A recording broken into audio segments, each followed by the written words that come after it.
गुज़िश्ता रोज़ Sohrab court में घर के अंदर कत्ल होने वाले मेहनत कश के वाक़े का मुकदमा दर्ज। कत्ल कारोबारी रंजिश या कुछ और, पुलिस ने तफ्तीश शुरू कर दी है। इसी हवाले से मज़ीद तफसीलात जानते हैं नुमाइंदा 5 न्यूज़ अहमद अमीन से।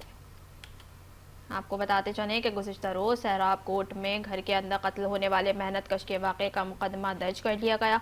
कत्ल कारोबारी रंजिश या कुछ और, पुलिस ने तफ्तीश शुरू कर दी है। यहाँ आपको बताते चलें कि गुज़िश्ता रोज़ सहराब कोर्ट में घर के अंदर कत्ल होने वाले मेहनत कश का वाक़े का मुकदमा दर्ज कर लिया गया है। इसी हवाले से मज़ीद तफसीलात जानते हैं नुमाइंदा 5 न्यूज़ अहमद अमीन से। जी अहमद अमीन, अपडेट कीजिएगा।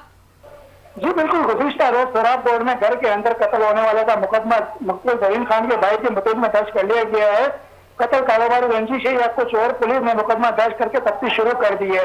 मुकदमा सहराब कोर्ट थाने में नामालूम मुलजिमान के खिलाफ दर्ज किया गया है। मकतूल के भाई का कहना है भाई घर में सोया हुआ था कि सुबह 6:30 बजे दरवाजे में दस्तक हुई और दो नामालूम अफराद ने भाई का मालूम किया। भाई का घर के अंदर बताने पर दोनों अफराद घर में घुस और भाई पे हमला कर दिया।